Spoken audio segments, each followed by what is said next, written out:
welcome to day 2 of our 16th annual Durham Black History Month celebration, produced virtually by Cultural Expressions Art Gallery, Inc.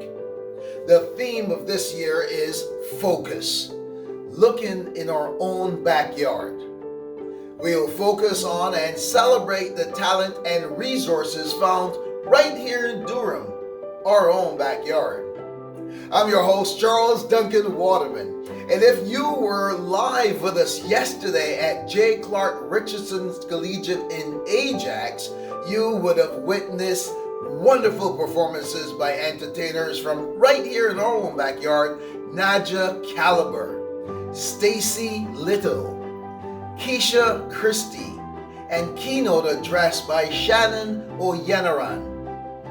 The 2023 Madiba Award was bestowed upon York University student Adam Brown.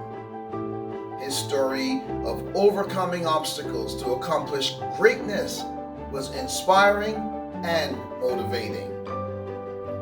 Today, we continue along the vein of education. Education in our own backyard.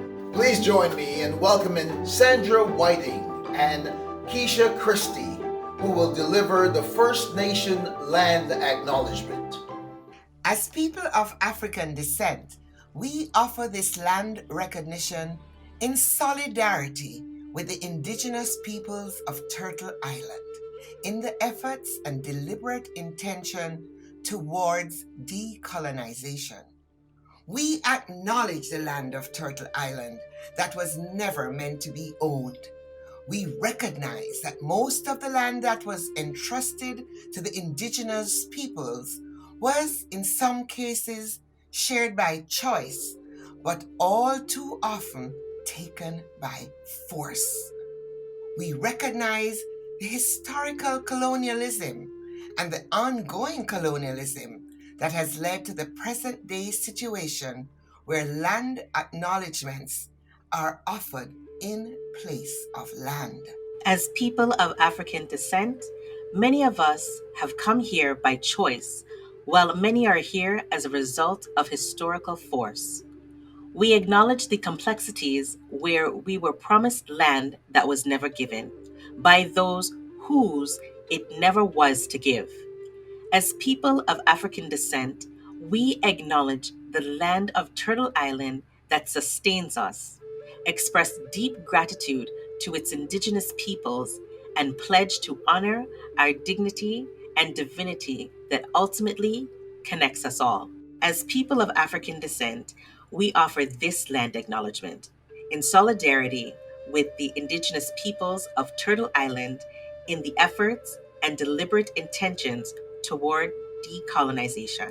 As people of African descent, we acknowledge the land of Turtle Island that sustains us, express deep gratitude to its indigenous peoples, and pledge to honor our dignity and divinity that ultimately connects us all. Ladies and gentlemen, Chair of the Durham Black History Month celebration, Nicole Griffith, and Vice Chair, Esther Forde.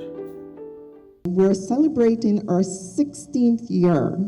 So just imagine 16 years. So there was me, there was myself and Dane Lawrence, and now I have an announcement to make. It is my absolute pleasure to pass the chair of Durham Black History Month over to Nicole Griffith.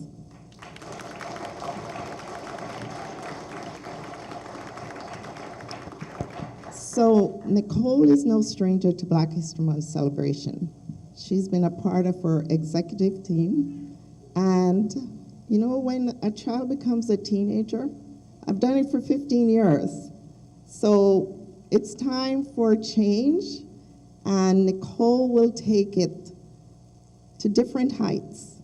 And I have full confidence that we will continue to grow, and the performance and the education that we bring to Black History Month celebration will continue and exceed. So without further ado, Nicole Griffith.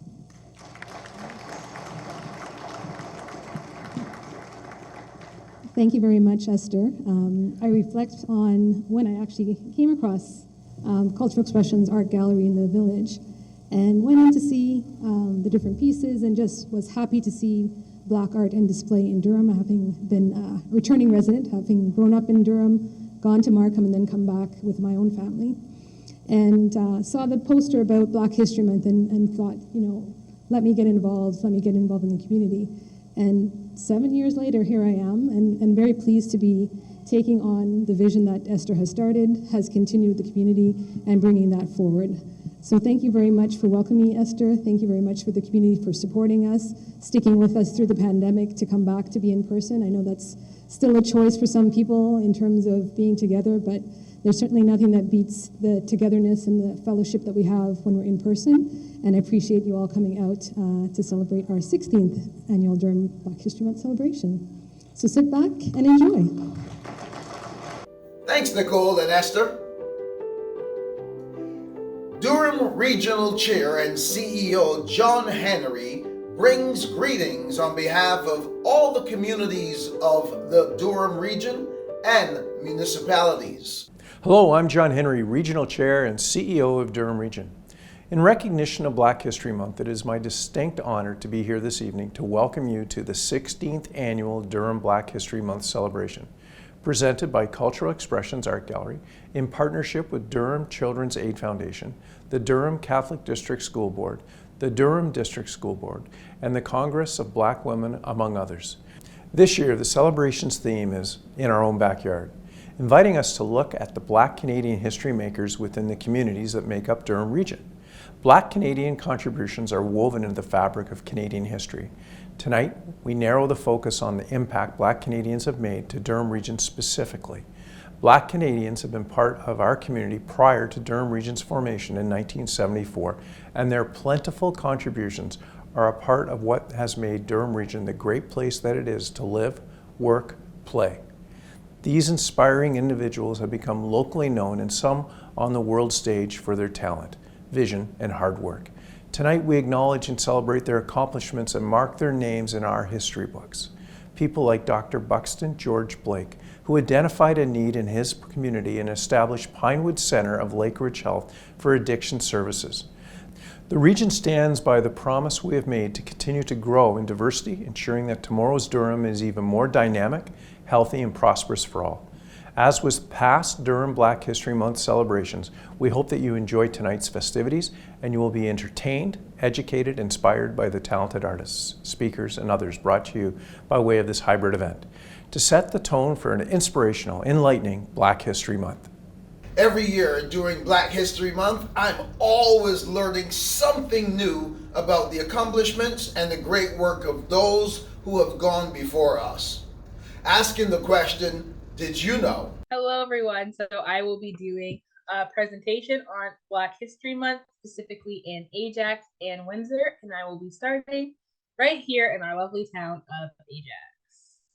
So, unfortunately, there's very little information on Black history in Ajax. So the best way to interpret or piece together Black history in Ajax is to look at the surrounding towns and provinces and kind of see how the trends were there and assume that it would have been similar, if not the same, in Ajax. So in 1941, Ajax today as we know it was a large sow filling plant. Black Canadians, especially Black women, made important contributions to the war effort by working in factories. So it is possible that Black females or Black Canadians could have contributed to the war effort in Ajax, so that's not confirmed. Again, as I said, it's important to mention that this is not specific to Ajax, but based off of the history in Ontario and Canada at the time. So Ajax was officially incorporated as a town in 1955, and during this time, there was segregation in Ontario and the rest of Canada. So it is not likely that many Black people had the opportunity to buy or rent houses in Ajax, as they were routinely turned away from most affluent or middle-class homes as we know it today. And schools and other commercial establishments were also heavily segregated in Ontario. For example, the last segregated school in Ontario to close was in 1965. So it is possible that Ajax was segregated, but again, there isn't as much information to confirm or deny this. But Ajax today, so according to a website known as Your Next Community, Ajax has the highest Black population percentage in Ontario at 16%. There is a bit of an information discrepancy. Some websites say that Windsor has the highest Black population in Ontario, so that's up for debate. But Ajax now celebrates their diversity. For example, the library hosts lots of events during Black History Month. But I think it's important to note that as that Ajax begins to work with the Black community to learn more about our history in Ajax and to include positive elements as well. And I left a little article snippet from the Toronto Star, kind of applauding Ajax for celebrating Black History Month. And this was in 2022. Today we'll be talking about John Baker. John Baker was born into slavery in the early 1780s in Quebec, Canada. His mother Doreen, grandmother Lavine, and great-grandfather Cato were also enslaved. Cato, an African, was the slave of a New Jersey resident named John Lowe. The Baker family was owned by the Grey family and were forced to move to Cornwall, Ontario with the Grey family. He had an important impact on Oshawa's history. Growing up in slavery, John and his family experienced immense hardship and cruelty, but they never lost hope for freedom. In 1804, Solicitor General Robert Isaac Day died, freeing the Baker family along with a bit of land and money. John Baker's mother, Dorinda, was freed and given 1,200 euros.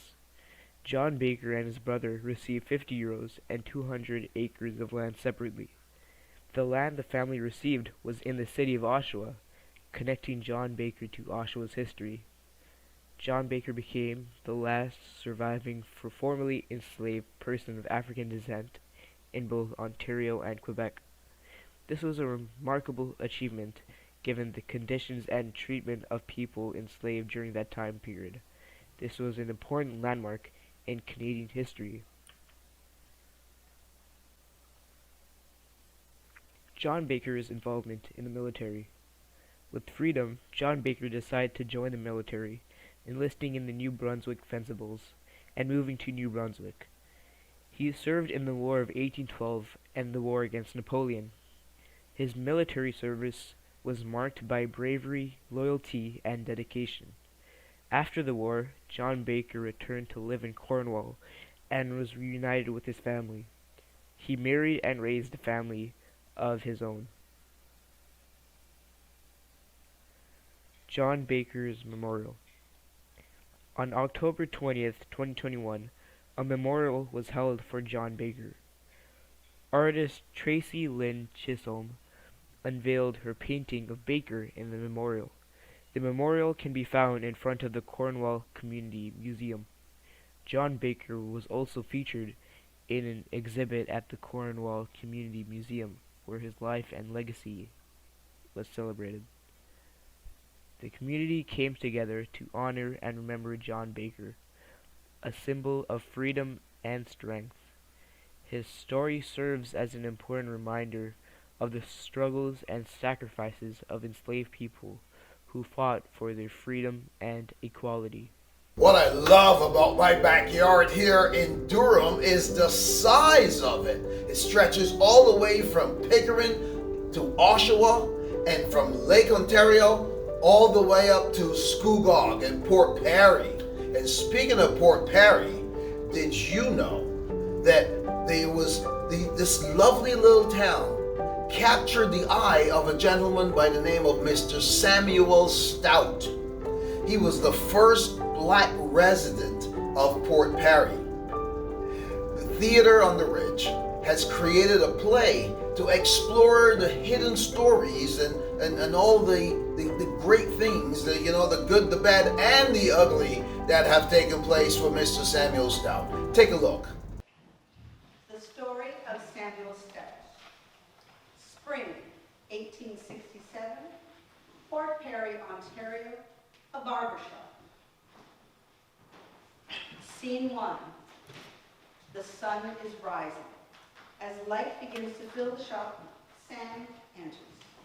As he sweeps, he hums, and the spirit of his ancestors join him. Oh, Rosie, oh, gal. Oh, Rosie, oh, gal.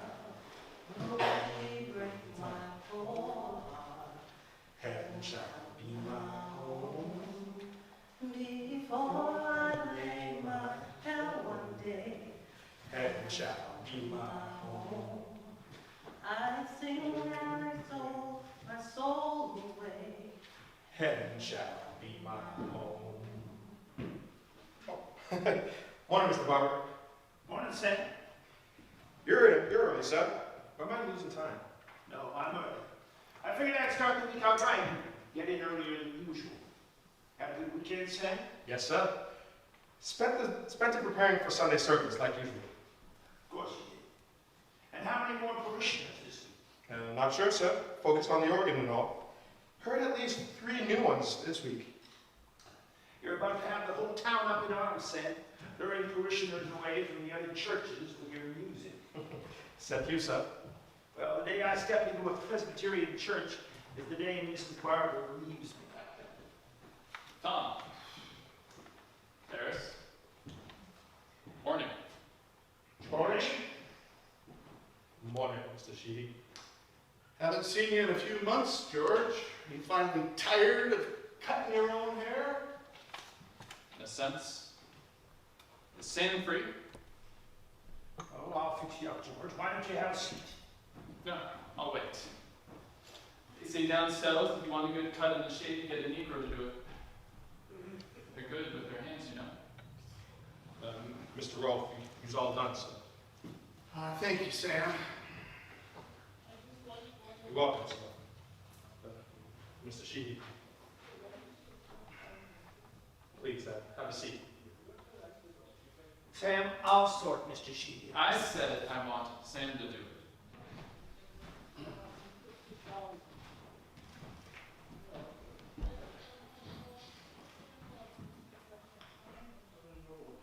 You sure you shave me nice and close, boy? I see how you shave the others. Yes, sir. I want to look sharp. I'm calling on a lady and ladies like men who look sharp. Mrs. Burnham still letting you squat in his property? George, Mr. Burnham was kind enough to allow me to stay. Yes, sir. It's not kindness. I'm happy. Kindness don't feed the kids. You paying him? Yes, sir. How much you paying to stay there? Why is that your business? Just making conversation is all, since your boy is so quiet. He's out here telling stories, singing songs. I come in here, I get no songs, no stories. I thought that was part of the service. You know full well it isn't. Not what everyone in town says. You sing, boy? Some, sir. Tell stories? I tell the truths, sir. Go on then. Sir? Entertain me. Sing me a song. I don't pay him to perform, George. That's not what he's here for. Never mind that. They love to sing and dance. Go on then. Gone are the days when my heart was young and gay. Gone are my friends from the cotton fields away. Gone from the earth to a better land I know. I hear their gentle voices calling old Black Joe. I'm coming, for my head is bending low. I hear those gentle voices calling old Black Joe.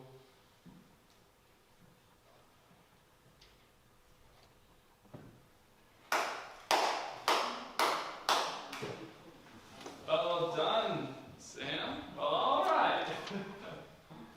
See, Tom, I told you. They love to sing and dance. All done, sir. Hand me that mirror there. Hold it up.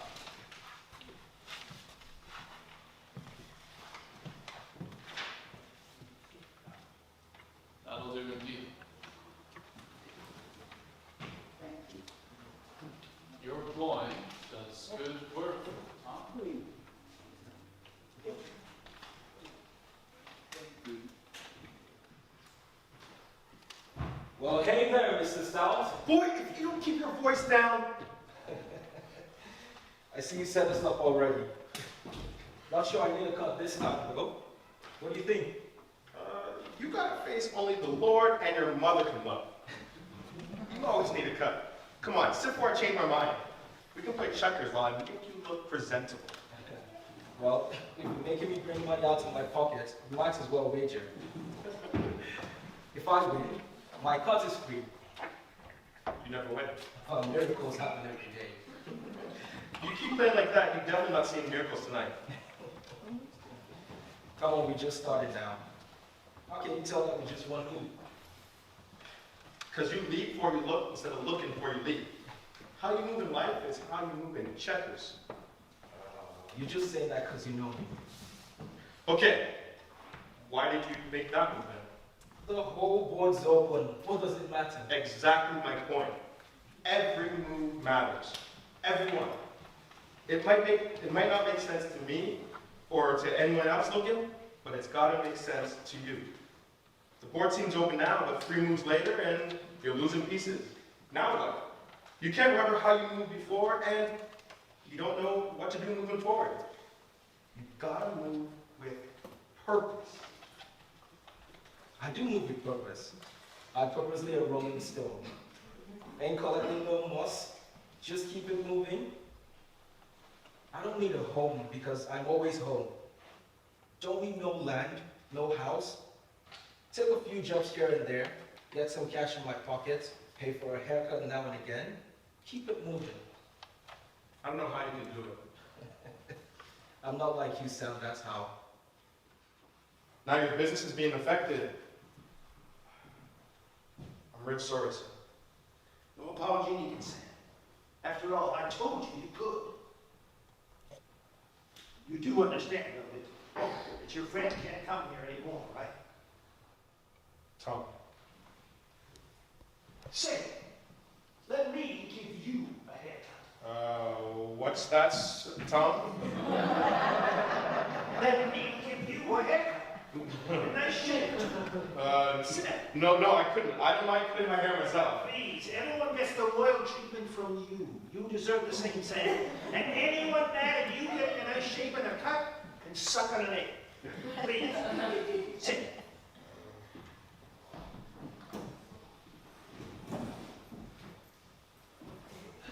Good. You know, I never thought to ask you how you get your hair always looking so neat and tidy. You've got so much talent, Sam, so much. I'm not sure I've ever seen a man as good with a pair of scissors and a comb as you are. Thank you. Yes, it's amazing watching you how you do it all. Now, where to begin? You know, I've never touched Negro hair before, so I'm quite looking forward to it.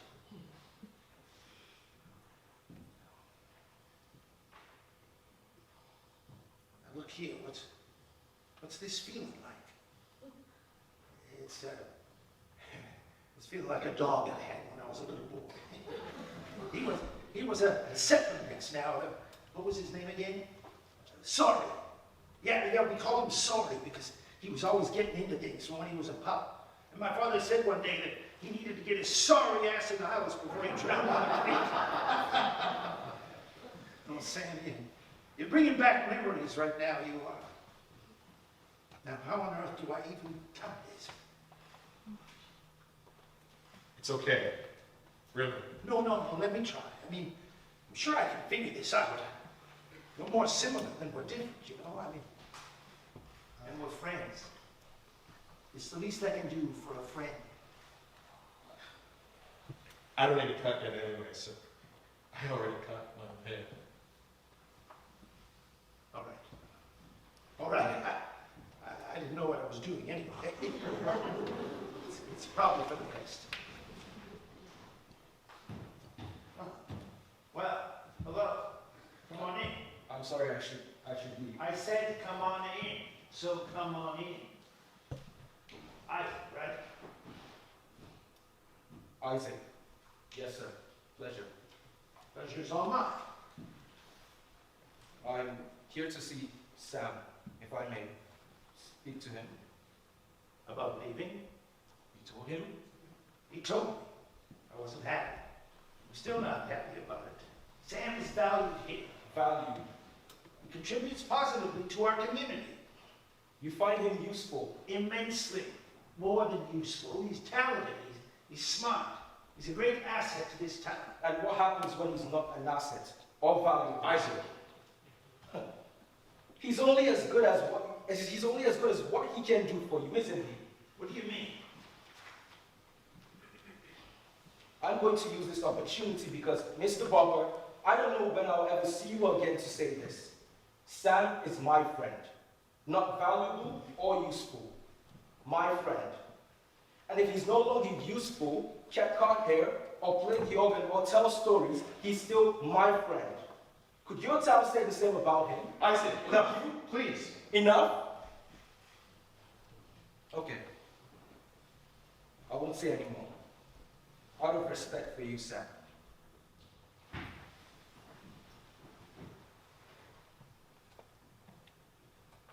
The Lord is my shepherd. I shall not want. He maketh me lie down in green pastures. He leadeth me beside still waters. He restoreth my soul. He leadeth me in the paths of righteousness for his name's sake. Yea, I walk through the valleys of the shadows of death. I will fear no evil. For thou art with me, thy rod and thy staff. They comfort me. I don't feel weary and always tired. Oh, glory, hallelujah. Just let me in the kingdom where the world is on fire. Oh, glory, hallelujah. Ready to play? I'm ready to whoop you in checkers like I always do. Now this time you won't. You may be expecting me to apologize for how I spoke to your boss earlier today. Nope, I don't expect that. Good, because I wasn't planning on apologizing anyway. He needed to hear it. They all do if you ask me. They be praising or cursing you depending on which way the wind blows. It's not a way to live. Always watching, waiting to see if they're tired of you. It ain't like that here. Because it is. Look what just happened. Whole town in an uproar. Because there are 2 whole Negroes living in it. Sound the alarm! Release the hounds! The Negroes are duplicating! Will you keep your voice down? While on the plantation and planning their escape to the north, slave women used various methods to communicate with each other in ways that could not be deciphered by their masters. They would use cornrow in their hair. They would use quilts, for example, beautiful quilts, and this was another way which they used to share secret messages and maps among each other. The Congress of Black Women, from right here in our backyard, will tell you more about these freedom quilts. Hello, on behalf of the Ajax, Pickering, and Oshawa Whitby chapters of the Congress of Black Women of Canada, I just want to extend greetings and wish everyone a happy Black History Month. My name is Juliet Young. I'm Vice President of the Ajax Pickering chapter. Now, you may have heard of freedom quilts, and perhaps you heard of it when you learned about Black history, but you don't know many details, or maybe you've never heard of it before, and maybe you do know some details and you want to know some more. So I just want to share with you some interesting tidbits and things that I've learned along the way and secrets about freedom quilts. Now, would you say freedom quilts is just a quilt? Well, back in the day, a quilt, for those that don't know what quilts are, right? So back in the day, a quilt was a cheap way to make blankets or bed covers, like for example the comforters that you would put on a bed. So all you needed was to stitch some small scraps of fabric together and you could make a quilt. But later on, they were seen as unique and just really cool and interesting pieces of art. But freedom quilts, when we talk about freedom quilts, it's more than just quilts. Really, when you look into it and do more research, you'll see that it's a really fascinating piece of our Black Canadian history. And there's a woman named Ozella McDaniel Williams, and she lived in the United States, and she had ancestors who were enslaved. And around 20 years ago, she shared her family secrets from generations ago about something called freedom quilts. She said the quilts, they were like a secret message, but don't think of like a message like, you know, a combination lock that you would have on your locker, or if you see someone whispering a secret to someone else. This was a different kind of secret, because this secret was actually out in plain view, even though it was a secret. And we'll learn a little bit more about that in a bit. And these quilts were made by people who were enslaved so they could help other enslaved people, Black people, escape slavery and find freedom as they traveled north towards Canada. And all Black people, just know that all Black people who were made to be slaves did not want to be slaves. And there were many that were brave and risked, you know, it was very dangerous, and they risked their lives in order to try to escape slavery in different ways. And one of the ways was through the Underground Railroad. Thousands of enslaved people who were runaways escaped through something called the Underground Railroad, which was not an actual railroad. Some people think that it was, but it wasn't. It was a secret path to freedom. So there were stations, like think of a railroad station, but not a station. It was more like safe houses where people could stay and be safe and stay temporarily safe as they made the journey to freedom. And there were a large group of people who worked together to help enslaved people escape successfully through this Underground Railroad. So this group of people were made up of Black people who had run away from slavery, Black people who were born free from slavery, Indigenous people, and white people who didn't believe in slavery. They thought that slavery was wrong. So they all worked together to help people who were enslaved and wanted to escape slavery. And all of this was done in secret.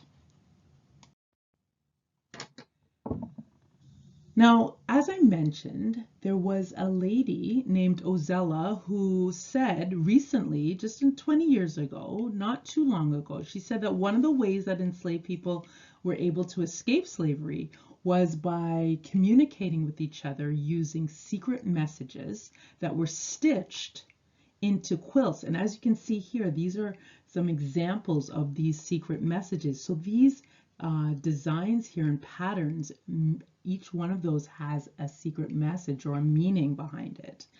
And so it's, in a way, essentially was a map, a different kind of map, different kind of road map, not the road map that you would use to drive from one place to another, but a road map to help enslaved people get to freedom in Canada, where they could escape slavery.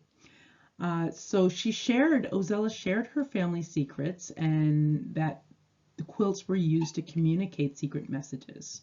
People who were good at sewing, they were called seamstresses, they would sew special patterns or codes into quilts, and then people would learn and memorize those codes in secret. And so that quilt was kind of a sampler quilt with all the codes. So they would get together and learn those codes in secret. Those enslaved Black people would do that. One of the other things that I mentioned that before that happened during slavery was that the places where this enslaved people were held, they weren't allowed to learn how to read and write. That right that we have now was taken away from them, and can you even imagine what that was like, for it to be illegal to for you to learn how to read and write. But even though they weren't allowed to do that, they did have a beautiful history of telling stories out loud. Even from back in the beginnings in Africa, oral history was a huge part of our history, and they were very good at doing that as well as making beautiful fabrics and African art. You know, the patterns and the symbols and designs that you've seen in African art, that was another one of many skills that African people had. And they figured out a way to communicate with each other through these really interesting, kind of complicated messages and patterns, and their use of patterns and colors and the fabrics that they use. They were able to communicate secret messages to each other. And these patterns actually told enslaved people how to get ready to escape and what to do on the trip and the journey and where to go. So there were a lot of very, very important messages in these quilts. And after the codes and these patterns were stitched into the quilts, what people would do was the enslaved people would air them out in front of their cabins or out on the porch. And normally that would be no big deal, right? That's something you would do just to air out your quilts. But really the point was for the people everyone who memorized these codes, never wrote it down or anything, they just memorized it. And do you see patterns in all three of these shapes? Because I see a lot of patterns here, and I think it's very beautiful. And there's definitely math in freedom quilts. There's geometry.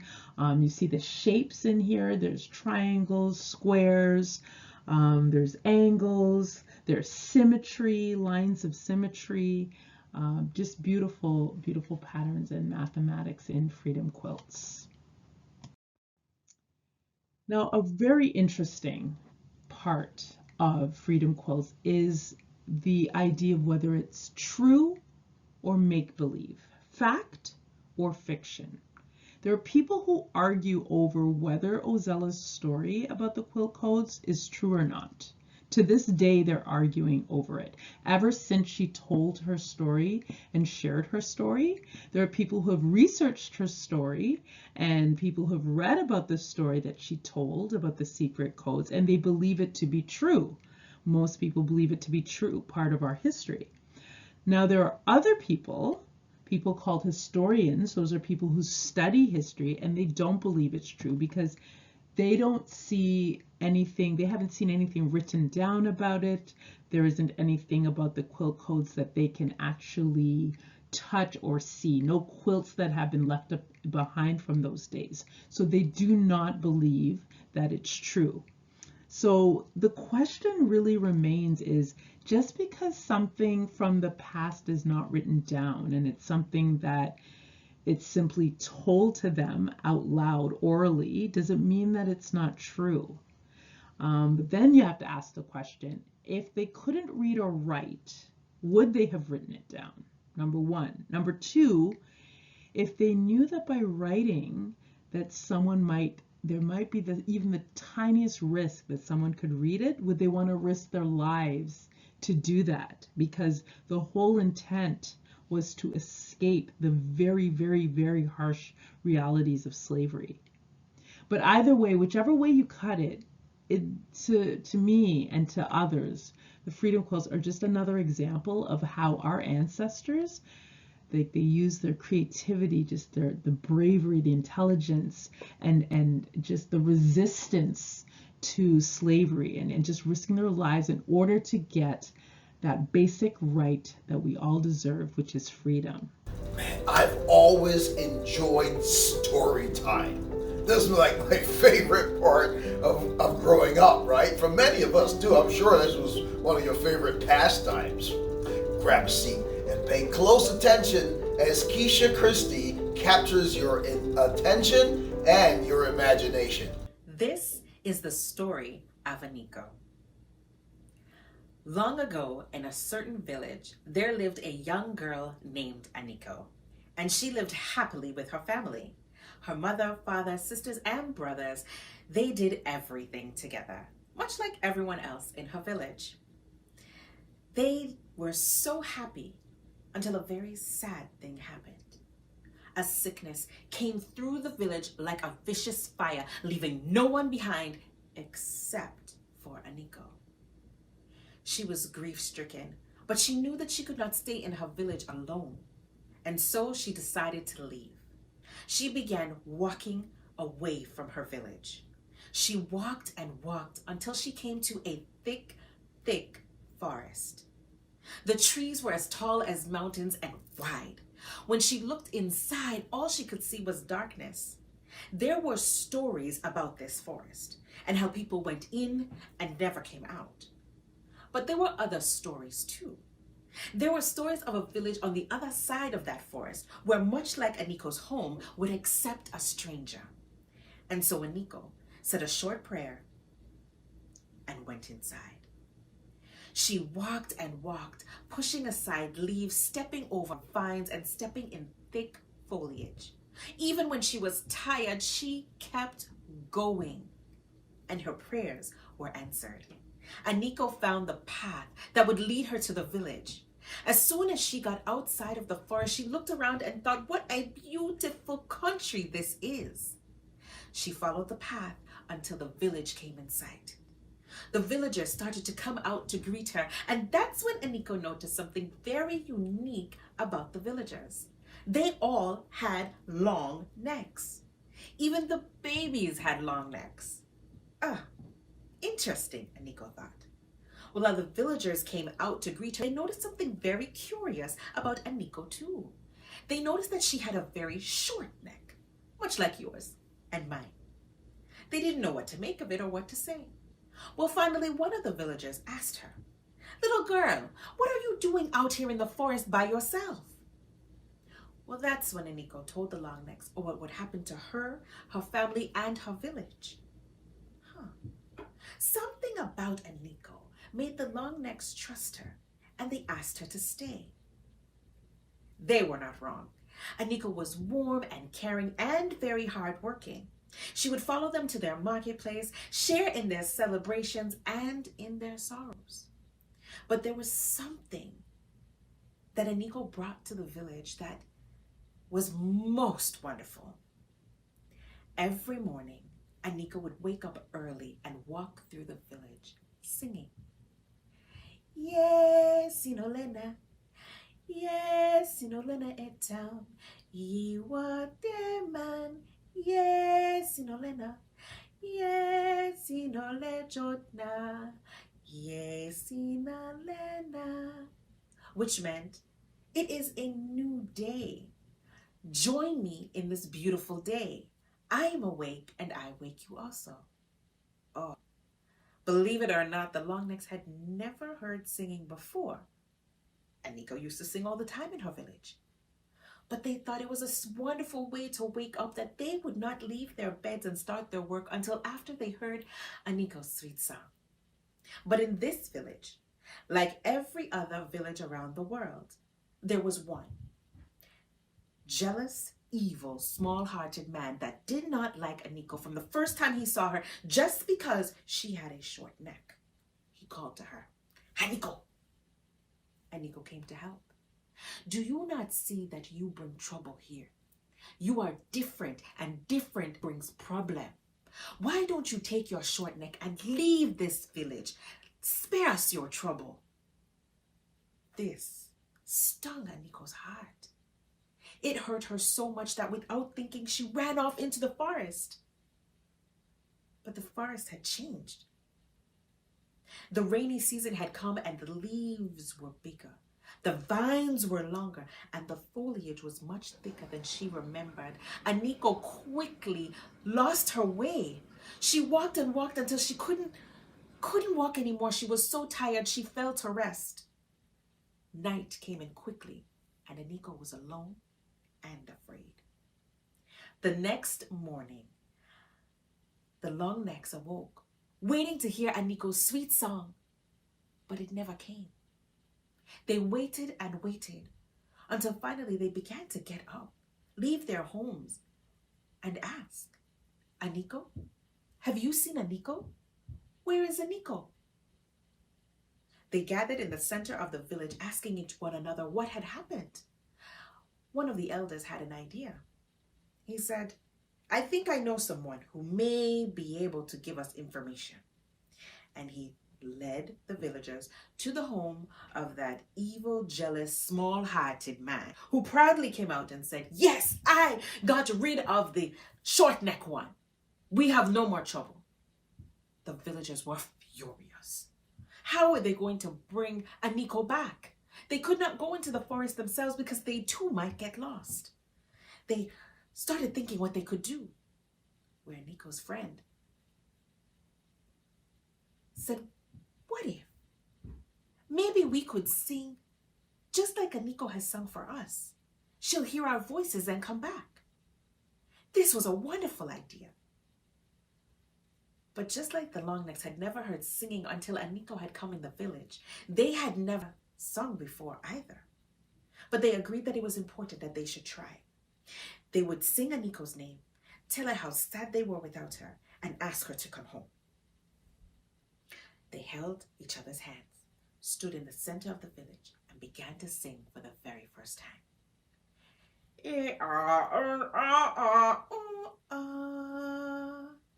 Aniko ni sawani, Aniko ni sawani, Aniko ni sawani, wo wo wo che ne ne ne, wo wo wo che ne ne ne, yesi bene, yesi bene, which meant Aniko.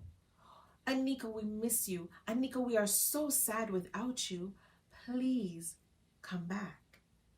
Well, they held each other's hands very tight, and they sang stronger and stronger, and the sounds of their voices left the village, went into the forest and into Aniko's ears.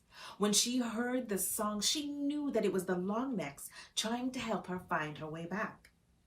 Aniko followed the sound of her voices to the path that led her back to the village. The villagers were so happy to see Aniko. They were grateful that she returned safely to them. The chief spoke to his people. He spoke to Aniko, the villagers, and yes, to that evil, jealous, small-hearted man. He said, "Aniko, it is not the length of your neck that is important. It is the goodness in your heart." They all lived happily from that day.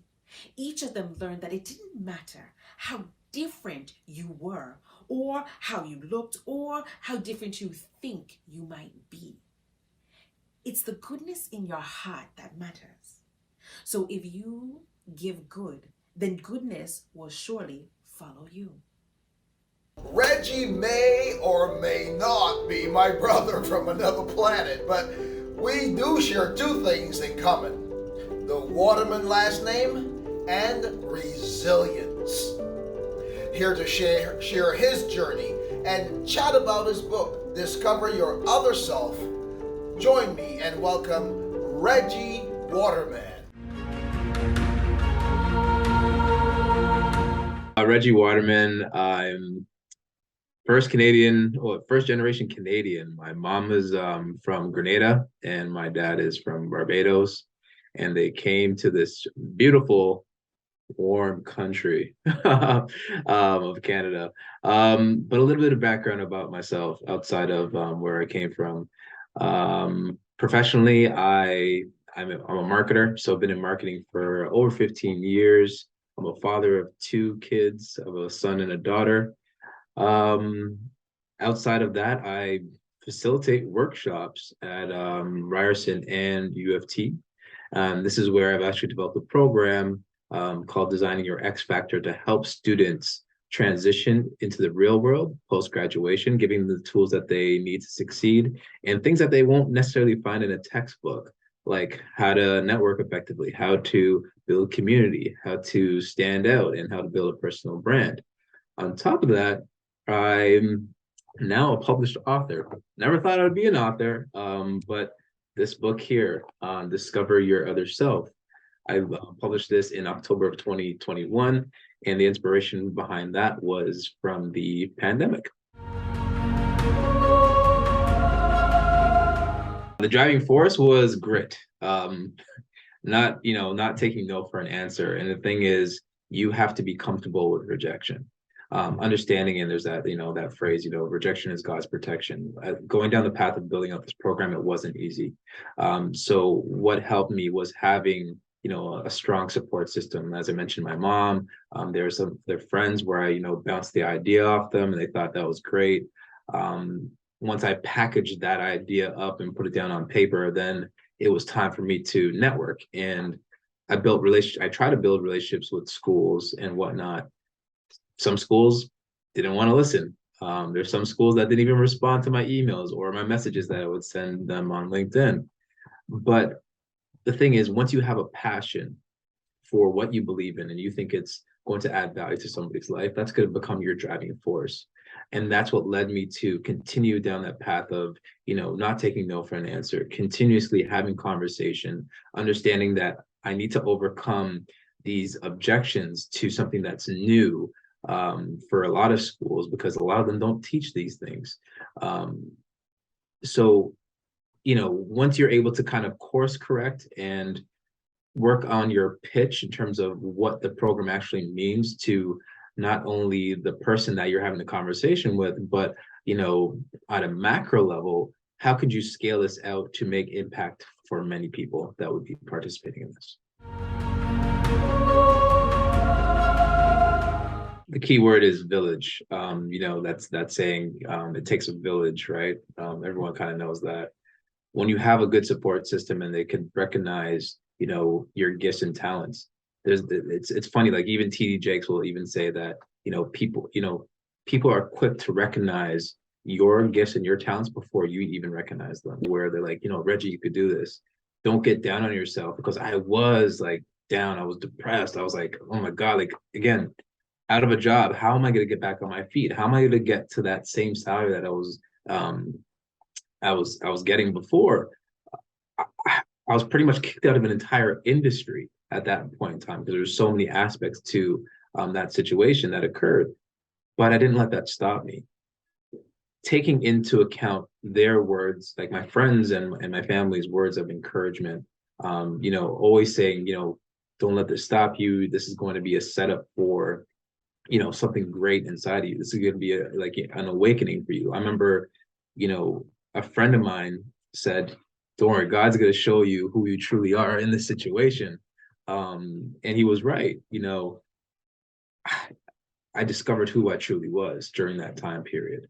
I would listen to a lot of YouTube, or watch a lot of YouTube as well. Again, as I mentioned, Bishop T.D. Jakes. I would listen to Les Brown. I would, watch Joel Osteen. Those were my vices of inspiration. Whenever I'd hear those words in the morning, it kind of, it gave me some fuel. I would, do morning routines in terms of meditations. I would take cold showers to kind of get myself in flow. So when you combine the village aspect / community with the, words of inspiration from YouTube or words of affirmation, it would really help propel you to that next level. The book was interesting because I never ever thought that I would be an author, period. There's no desire to write a book. This came from seeds that were planted. One particular seed was when I finally got back on my feet, outside of creating that, the X Factor program. I finally got a job at a software company. And I remember I was reading a book during lunchtime, because I just started, didn't have any friends. And I was pretty much, okay, well, what am I going to do during my lunchtime? I need to entertain myself. So I started reading. And then this one coworker said, what book are you reading? And I said, I gave him the title of the book. And he goes, you know what you need to do? You need to stop reading other people's books. And you need to write your own book. And I was just like, I paused, because I'm like, write my own book. And again, this is still the same year, 2019. Fast forward, again, that was just one seed. Fast forward March 2020. I remember like it was yesterday. I was coming down the stairs after waking up in the morning. And when people would say, oh man, I heard like a whisper, or I heard like, God talking to me. a lot of people say that all the time. You don't really, it doesn't really resonate with you until it actually happens to you. And in this point in time, it actually happened to me. And all I heard was connect with the people. And this is March 2020. This is like at the start of the pandemic. And I was like, connect with the people, connect with the people. Like, what does that mean? How do I connect with the people? Everyone, like, we're about to go on lockdown. So that means we're going to be disconnected. So I started to brainstorm, and I figured out a way to connect with people. And I said, you know what? I'm going to put on a series of Zoom meetings where I'm going to invite people to come and just have conversation, because at the end of the day, it's lockdown. People are disconnected. People are going to need an outlet to, have conversations. We're all going through this. All of our dynamics are different because we all have different living situations. But why not create a space where people could come together on a weekly basis and just share their stories of triumph? And I did just that. I didn't know what I was doing. I didn't know what it was going to look like. My first Zoom meeting had 25 people in it, and I was surprised that 25 people actually showed up. And I talked about the experience that I had when I got laid off, and how that hardship actually pretty much gave me a second, I caught my second wind. It breathed new life into me. And I pretty much just shared the tools that I used in order to kind of get back on my feet, to kind of quiet the noise of the external impacts of,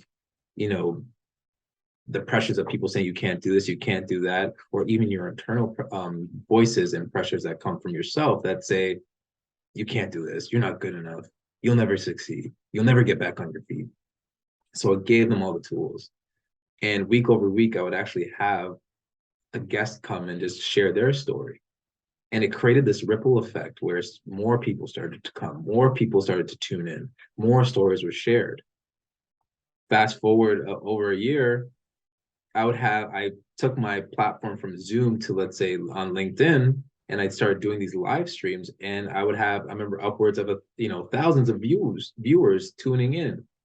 And I was like shocked. So this became the basis of the book, because as I'm doing these live streams, another person came in, planted another seed in my head and said, hey, you know what? You should turn these stories into a book. And I was like, that's the second seed. Maybe this is my outlet. This is my opportunity. Never thought I'd write a book, but I said, you know what, why not? I got time. We're on lockdown. What else are we gonna do? And it was a great time because, I always felt people are gonna ask the question, what did you do? What was your biggest takeaway or your memorable moment during the pandemic? And I said, you know what, I want it to be this book, and I want it to impact other people. So essentially what I did is I curated some of the stories, and I selected the stories that I found that were most impactful.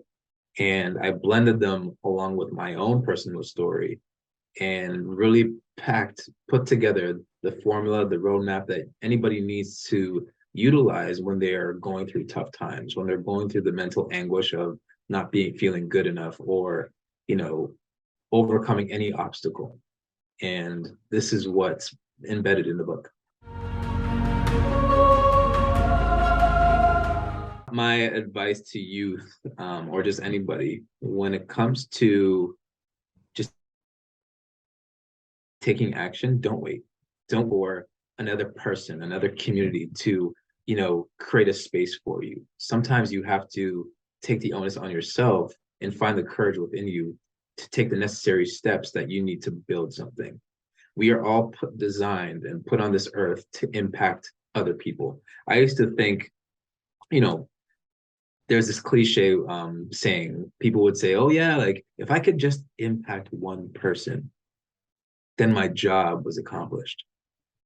But what I want to say to what I realized over time is that cliche statement is so powerful, because imagine we all had that mindset, the power of one. If I impacted somebody else, and Sally impacted another person, then Michael impacted another person, then we scale out the impact. So don't wait for others to create opportunities for you. I know sometimes we might go through some mental anguish and struggle, but sometimes, we have to, have the fire within us to bring ourselves to come to a point where, we could get back on our feet, take the necessary steps to, build that mental muscle. Words of affirmation are powerful. It sets the tone for your day. Have a vision for your life. So what it all comes down to is you taking action and not waiting on anybody else to, get you back up. And just like that, we have come to the end of the show. Thank you so much for joining us virtually on the second day of the 16th Annual Durham Black History Month celebration. We appreciate your ongoing support and encouragement. I truly hope you found value in these last 2 days of entertainment and education. Be sure and follow us on our social media and learn more about what we do, and more importantly, be first to join us this time next year, okay? So, save the date, February 3rd and 4th, 2024 for the 17th Annual Durham Black History Month celebration, our decade of recognition, justice, and development. This coincides with United Nations International Decade for People of African Descent, which ran from 2015 to 2024. Okay? So, I look forward to seeing you again next year. Thank you so much for joining us. God bless you all. Goodbye. Thank you so much.